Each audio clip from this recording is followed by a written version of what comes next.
Señor presidente.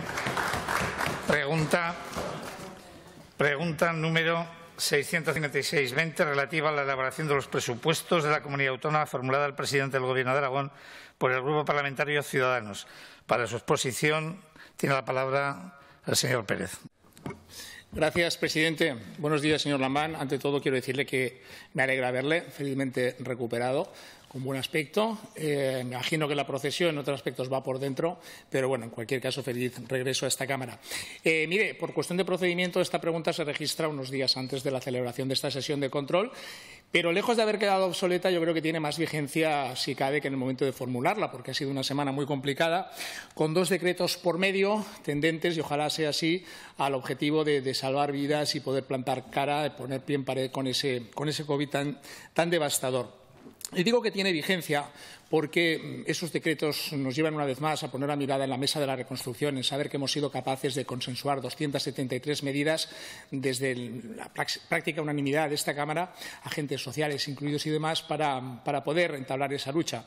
Pero esa mesa de reconstrucción tiene que seguir un presupuesto de reconstrucción. De la misma manera que estuvimos en la mesa, se lo dije en esta Cámara, queremos estar en ese presupuesto. Usted cogió el guante en la sesión de control del 3 de septiembre y desde esa perspectiva, a la vista de alguna discrepancia interna que han manifestado algunos públicamente, otros internamente en el seno de su Gobierno, yo quiero preguntarle si sigue usted creyendo conveniente tender la mano no solo a Ciudadanos, sino a todas las fuerzas políticas de Aragón en estos momentos para la elaboración de esos presupuestos, insisto, presupuestos de la reconstrucción de 2021. Gracias. Gracias, señor Pérez. Señor presidente. Gracias, presidente. Señor Pérez, ya hace meses que vengo reclamando, que vengo sugiriendo, que vengo opinando a favor de la búsqueda de grandes acuerdos, dadas las circunstancias por las que atraviesa el mundo. Si lo pensaba hace algunos meses, ahora en las actuales circunstancias es obvio que lo pienso más todavía. Gracias, señor Lambán. Señor Pérez. Gracias, señor Lambán. Dije que tenía su palabra, con eso me bastaba, pero me alegra ver esa ratificación que yo quisiera llevar ahora a un doble ruego. Yo, por un lado, le pido que no permita, bajo ningún concepto, que ninguna ambición personal, ningún interés de partido, ninguna búsqueda de rédito electoral impida que Aragón pueda ser o pueda seguir siendo una comunidad ejemplar a la hora de abordar los retos tan importantes que tenemos por delante.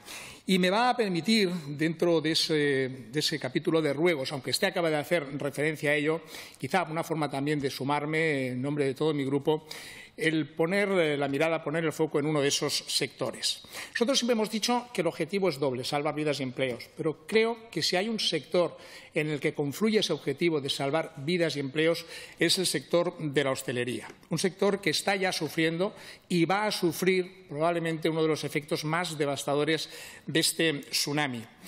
Y hablo de la hostelería hablando de bares y restaurantes, no solo por la cantidad de puestos de trabajo y de familias a las que da de comer, al igual que en otros muchos sectores de pymes y autónomos que también están sufriendo y van a sufrir las consecuencias, sino porque ese sector de la hostelería forma parte de nuestras vidas, forma parte de nuestras culturas. Es muy triste que cierre cualquier negocio, es muy triste que cualquier autónomo tenga que bajar la persiana, pero el ver los bares cerrados, el ver los restaurantes cerrados, nos genera una sensación de que algo muy nuestro, algo que llevamos todos muy dentro, se está viendo seriamente afectado.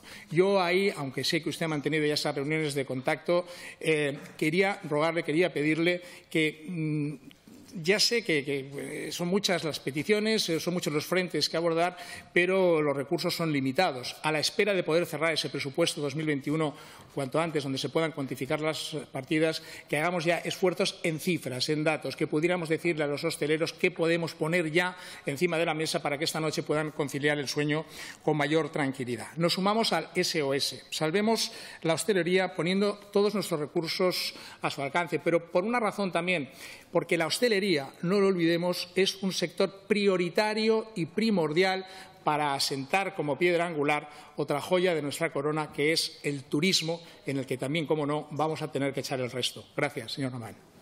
Gracias, señor Pérez. Señor Lambán. Gracias, presidente. Señor Pérez, ya he hablado de la cuestión de la hostelería y ha anunciado ese plan de rescate de este sector y de otros también muy afectados por las medidas que se están adoptando en Aragón y en toda España. Permítanme, saliéndome del asunto estricto de su pregunta, que manifieste mi gratitud a su grupo y a Izquierda Unida por su actitud del otro día a la hora de aceptar que el decreto ley del Gobierno se convalidara ayer y se iniciara su tramitación con ley. El Gobierno estaría mucho más pertrechado de legitimidad para actuar desde el punto de vista jurídico, es decir, estaría siendo más eficaz en la lucha contra la pandemia. Hubo grupos que impidieron que eso se pudiera hacer. Parece ser que a esos grupos no les corre prisa tratar la pandemia, pero usted y Izquierda Unida se lo agradezco sinceramente. Yendo al contenido de su pregunta, señor Pérez, yo creo que los presupuestos de este año hay que elaborarlos, y voy a ser lo más preciso posible, desde dos ámbitos o desde dos procesos. En primer lugar, la elaboración del presupuesto es obligación primera y absoluta del Gobierno de turno. Tal como establece el artículo 111 del Estatuto, corresponde al Gobierno la elaboración y ejecución del presupuesto y a las Cortes su examen, enmienda y aprobación y control. El Gobierno, señor Pérez, va a ejercer de manera escrupulosa su obligación estatutaria e institucional de elaborar y traer el presupuesto, que no puede ser ajeno al espíritu fundacional del propio cuatripartito, que no puede ser ajeno al pacto de investidura y que tampoco puede ser ajeno por razones operativas a las planificaciones y a las previsiones de los distintos departamentos. Pero además del pacto de investidura, es obvio que el presupuesto de este año y muchas de las políticas que se desarrollen desde los distintos departamentos han de estar enmarcadas, han de estar encuadradas dentro de la estrategia de recuperación social y económica que pactamos varias fuerzas políticas, que pactamos con los agentes sociales y también con los ayuntamientos. Se hizo un esfuerzo político importante para alcanzar ese pacto y es razonable que la aplicación del mismo, y los presupuestos son una parte importante de esa aplicación, se haga también a través de la fórmula del pacto. Por utilizar su expresión, claro que el Gobierno va a tender la mano a las fuerzas políticas. No sé si es el Gobierno quien tiende la mano o las fuerzas políticas quienes tienden la mano al Gobierno. Creo que esa colaboración se da en las dos direcciones. Se la va a tender también a los agentes sociales y se la va a tender a los ayuntamientos. En ese sentido, le puedo decir que de manera inmediata, personalmente, el presidente del Gobierno, es decir, yo mismo, voy a iniciar contactos con todos esos actores de la vida política y social aragonesa, porque el presupuesto no puede esperar. Y quiero terminar con una reflexión que viene bastante a cuento de lo que está ocurriendo en España en este momento. Yo a mis años sufro una pluripatología que en algunos casos se compone de enfermedades incurables. ¿Qué le voy a hacer? Pero algunas sí que me estoy intentando curar porque reconozco que las he sufrido a lo largo de mi vida. Me estoy intentando curar por todos los medios del sectarismo. Me estoy intentando curar por todos los medios de la intolerancia.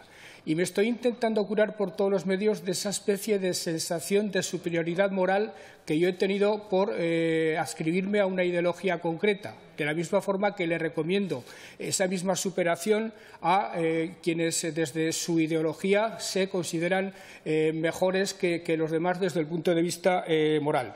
Desde ese punto de vista, yo, señor Pérez, le reconozco positivamente su actitud.